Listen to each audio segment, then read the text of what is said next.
The abolition of the visa regime with the European Union is one of the top priorities of the Ukrainian cooperation with the EU. More specifically, the visa liberalization would entail traveling with no visa from Ukraine into the Schengen area, a territory encompassing 25 European countries that have eliminated their border checks.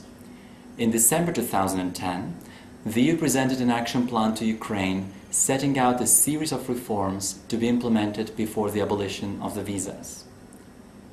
We have to bear in mind that only short-term visas are subject to this liberalization process. That means that we are referring only to travels of up to 90 days within a half-year period in the Schengen area. Only these type of visas are the competency of the EU, whereas long-term visas fall under the competency of each member state.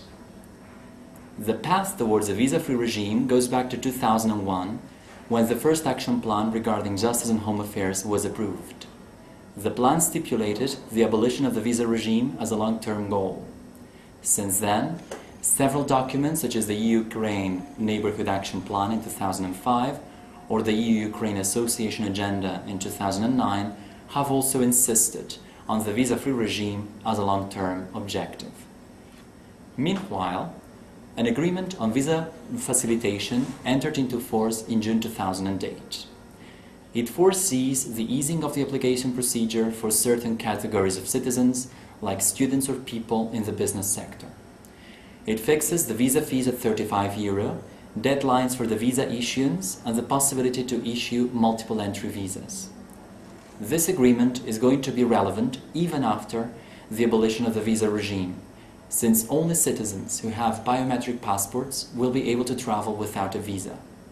Biometrics are physical or behavioral features used in travel documents to identify individuals and constitute one of the main reforms to be implemented in light of the Visa Liberalization Action Plan.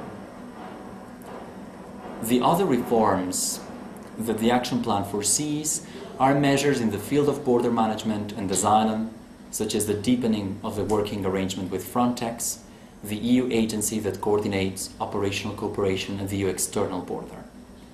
In the field of public order and security, the EU asks Ukraine to adopt and implement Council of Europe conventions on organized crime, fight against corruption and data protection.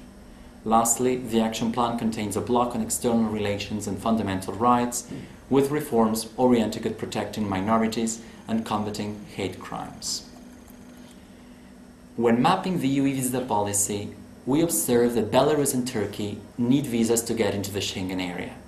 Ukraine, Russia and Moldova benefit from a visa facilitation regime, and that visas have been lifted in all Western Balkan countries except for Kosovo. Visas were dropped in the Western Balkans in 2009 and 2010 after the implementation of a series of reforms. Actually, the Ukraine Action Plan on visa liberalization has been inspired, without a doubt, by the Western Balkans case, but the reforms are more far-reaching than in the Ukrainian case, and the process has been subdivided into two phases, which inevitably leads to a slowdown in the process. In this sense, the Republic of Moldova is in the same position as Ukraine, with an action plan on visa liberalization presented in January 2011. Having said this, the key issue is whether the implementation of the reforms foreseen in the action plan will be enough for the abolition of the visa regime. On the one hand, the European Commission supports this technical approach, which grants visa-free once the reforms are implemented. On the other hand, some member states are reluctant to lift visas for Ukrainian citizens even if they implement the reforms. These member states fear a mass influx of Ukrainian citizens who would overstay in EU territory.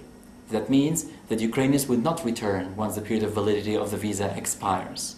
This argument is based on a misperception that associates Ukrainians as a migration threat into the Union. In any case, these member states should bear in mind the positive experience in the Western Balkans case and the just of a technical approach represented by the action plan on visa liberalization.